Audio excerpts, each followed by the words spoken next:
Olá, meu amigo, minha amiga, boa noite, bom dia, boa tarde a todos. Nós estamos de volta aqui para falar um pouco sobre a grandiosa misericórdia de Deus, o pacto de Deus e a palavra de Deus, que quando Ele determina, acontece. Muitas das vezes não acontece no dia, na hora, nem no mês, às vezes no ano ou na dezena de anos que a pessoa espera, mas acontece. Então, a gente podemos ver que entre todos os descendentes de Davi, né, entre todos os reis que descendem de Davi, o pior deles, o mais cruel que teve entre eles, foi Manassés. E você pode ver que veio Davi, depois veio Salomão, e assim veio uma cadeia de reis, né, para que chegasse a Manassés, que foi o 14º rei em Israel. Esse Manassés, esse nome Manassés, ele é encontrado 5 vezes na Bíblia, né? Então a gente temos que entender quem é o Manassés do qual nós estamos falando. O Manassés que nós estamos falando é o Manassés filho de Davi, ou filho de Ezequias, o melhor rei que teve em Israel após a divisão do reino, que ficou o reino do norte e o reino do sul. Então, muitas das vezes nós olhamos, né, para a vida de um homem de Deus, de uma mulher de Deus, do escolhido que está no altar, que está fazendo a obra, e nós podemos ver que Deus o usa para fazer essa obra, em orações, em súplicas, em clamor pelo povo, mas também podemos ver que há um juízo eterno para as pessoas que estão fazendo essa obra, né? Você vê que Salomão, ele se perdeu, né? Ele cometeu torpeza, ele se perdeu do propósito que Deus tinha colocado no coração dele, e assim foi, né? Não perdeu a salvação porque se arrependeu amargamente. Mas a sua geração, né, continuou pagando o preço pelos erros dele. Claro que nessa geração de Salomão teve os reis que foram bons, no caso Ezequias, que foi um rei, né, o melhor rei depois da divisão. Mas após Ezequias veio reinar Manassés, o filho de Ezequias, né, de uma coisa difícil de entender, né, como é que de um rei tão bom, de um rei tão usado por Deus, tão maravilhosamente usado por Deus, vem, após, na sua prole, vem alguém tão ruim, né? Alguém tão ruim como Manassés. Manassés cometeu muitos pecados, né? Muitos pecados, pecados terríveis. E dizem que ele foi o pior rei de toda a história de Israel. Mas vamos buscar, dentro desses estudos que nós vamos fazer, pedir ao Espírito Santo direção para que nós venhamos a entender por que, muitas das vezes, a goiaba, como diz o ditado, que não cai longe do pé, se transforma em um fruto tão amargo, em um fruto tão ruim, em um fruto que causa dor, que causa tormento, que causa tristeza. A Bíblia diz que entre as coisas ruins que Manassés fez, ele fez os filhos dele passar no fogo. Ele ofereceu os próprios filhos aos demônios. E aí muitas outras coisas nós vamos ver dentro desse estudo aqui. Então, às vezes nós vemos um casal de pessoas cristãs Pode ser um pastor, pode ser um bispo, pode ser um obreiro, pode ser um membro. Mas a pessoa está ali, casou direitinho, e está tudo certinho, está levando a vida de acordo com o que Deus determina. E mesmo assim, nascem os filhos, crescem e se tornam uma verdadeira oferta podre, como se tornou Manassés.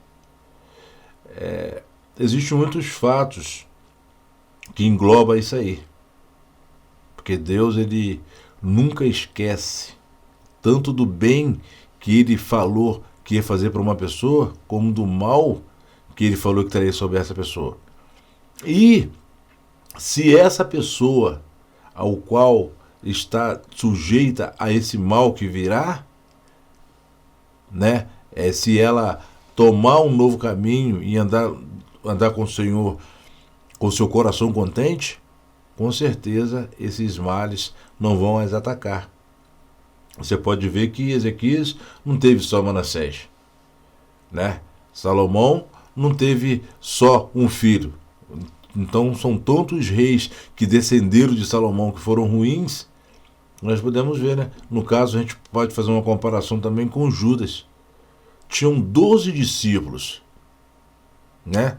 Por que apenas Judas ficou propenso a deixar o inimigo entrar no coração dele e usá-lo para fazer as coisas as quais nós sabemos que ele fez contra o Senhor Jesus?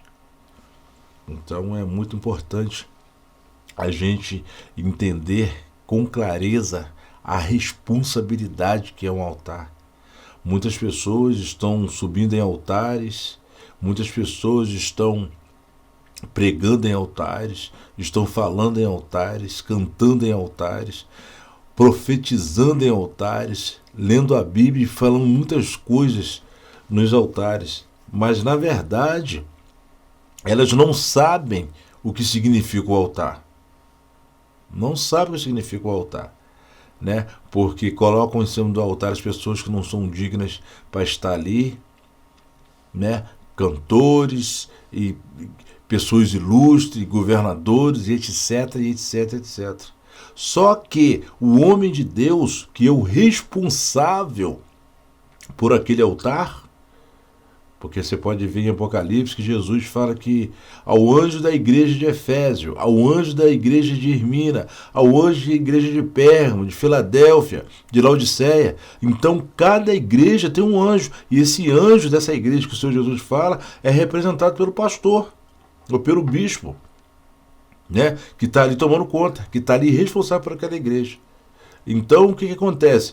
Tudo que acontece em volta daquela igreja está diretamente depositado na conta do anjo daquela igreja. Por isso que tem uma das igrejas de Apocalipse, era uma menorzinha, era a mais pobrinha que tinha. Então o Senhor Jesus fala para aquela igreja, né, que ele sabia o que ela estava passando. Ele sabia o que ela estava passando. E o anjo da igreja, se eu não me engano, escreve, a primeira carta, isto diz o é a primeira carta de Apocalipse, é a menor carta que tem. Conheço as tuas obras, obras, carta a cada tribulação, igreja, né? E pobreza, mas tu és então, rico. E é blasfema dos que se dizem judeus e não são, mas são anti-sinagoga de Satanás. Nada temos das coisas que hás de padecer. Eis que o diabo lançará algum de vós na prisão, para que sejais tentados, e tereis uma tribulação de 10 dias. Ser fiel até a morte, dar-te-ei o coroa da vida. Então, essa era a igrejinha intimidada. Essa era a igrejinha perseguida. Essa era a igrejinha que não aceitava os altos dizimistas, os altos ofertantes, os altos patrocinadores, né, no meio dela. Por que não aceitavam? Porque se eles aceitassem, eles teriam que aceitar também aquilo que é imposto por quem pratica tais tipos de oferta. Isso não é uma ciência exata, tá, gente? Tem muita gente que dá alto dízimo, que dá alta oferta, mas que tem uma vida com Deus. Mas nós não somos cegos, né? Nós não somos burros, nós não somos idiota. Nós vemos as coisas que estão acontecendo. Não as levamos à frente, nem as ficamos comentando, porque Jesus falou que o escândalo ia vir. Que o escândalo viria. Mas ai de quem que trouxesse o escândalo. Ai daquele por qual o escândalo viesse. Então, ainda que a gente venhamos a ver, estejamos vendo o escândalo, não nos compete a disseminá-lo. Entendendo? Não compete espalhar esse escândalo para aí. Então, essa igreja, ela era assim. Por que ela era assim? Porque o homem de Deus que estava à frente daquela igreja provavelmente tinha uma visão de futuro, tinha uma visão de céu, tinha uma visão de eternidade. E o pastor, muitas das vezes, ele pode estar surfando nessa onda, deixando-se levar, igual a outra igreja que diz que eles deixaram a Jezebel entrar na igreja e disseminar os ensinamentos dela. Esse pastor, ele vai ter que dar conta das almas que se perderam naquela igreja, dos escândalos que acontecem naquela igreja. Parece fácil, mas é difícil. Parece tranquilo, igual Deus, as pessoas passam, né, perto das coisas de Deus, não leva a sério, e não, Deus é amor. Vocês vão ver só o amor que Deus é. Então, o anjo daquela igreja, ele que vai ter que dar conta. Tem muita gente que está ali fazendo da casa do Senhor palestra, e palco e passarela para Jezebel, e que depois, na hora de prestar conta, não vai estar ninguém junto com ele, não. Os altos dizimistas, os altos ofertantes, os altos patrocinadores não vão estar junto com ele. A Bíblia diz que o homem de Deus do altar, o juízo dele é eterno. O pequeno, ele peca e vacila e vai lá e se arrepende e ora-se e pede a Deus perdão e Deus perdoa. Mas o graduado não. O graduado, ele não tem esse tipo de possibilidade. Então aí é onde a gente entra na questão de Manassés. Na questão do pai de Manassés ser tão bom e de Manassés ser tão ruim. A pessoa, quando cresce, quando chega a um determinado momento da sua vida, onde ela pode escolher entre a mão direita e a mão esquerda, com certeza ela vai tomar as decisões que lhe apraz. Mas também a vida espiritual dos pais vai projetar a vida espiritual dos filhos. Né? Se a gente buscarmos na história de Ezequias, você viu que era o tempo dele partir, mas ele não partiu, ele ficou. Pediu a Isaías e pegou e foi para um canto e jogou na cara de Deus que tinha servido ele muito tempo, etc, etc, etc. E Deus chegou e falou: nós aqui, Isaías, vai lá e avisa para ele que ele pode ficar mais 15 anos. E aí o que ele fez?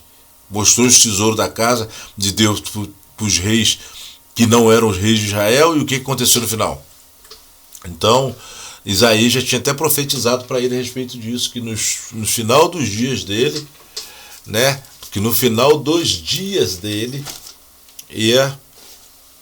no futuro do reinado dele, as coisas não iam ficar boas, não. Está escrito aqui, ó.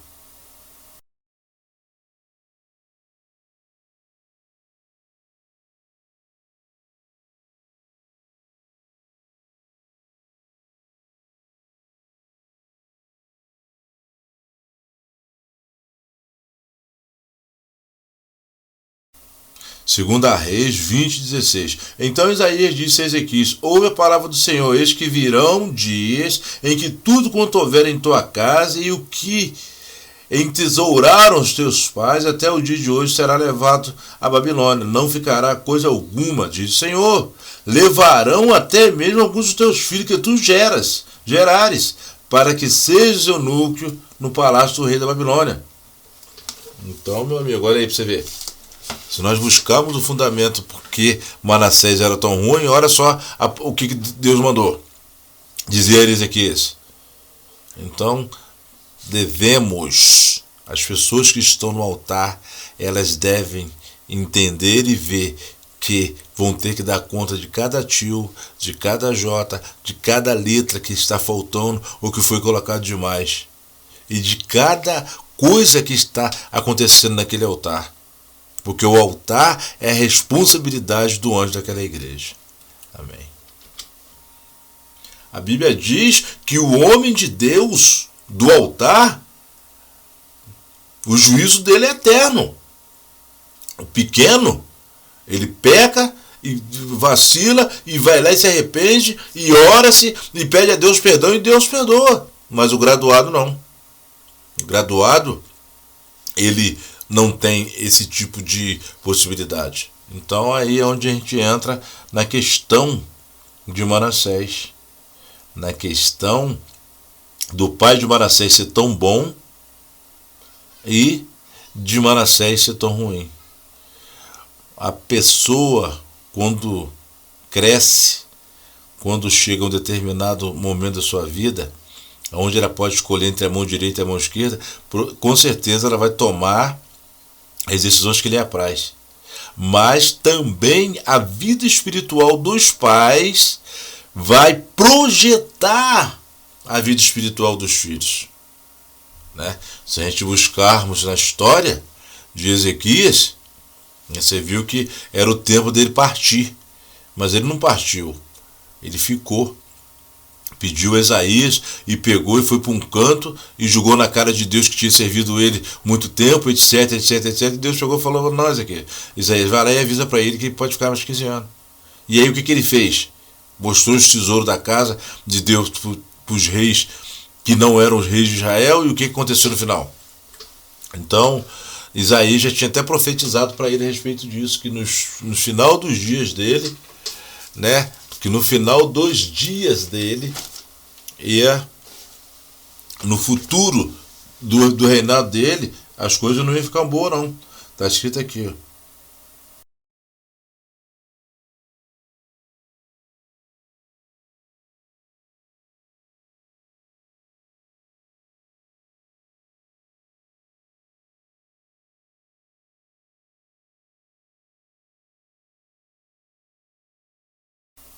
Segunda Reis 20:16. Então Isaías disse a Ezequias: ouve a palavra do Senhor, eis que virão dias em que tudo quanto houver em tua casa e o que entesouraram os teus pais até o dia de hoje será levado à Babilônia. Não ficará coisa alguma, diz o Senhor.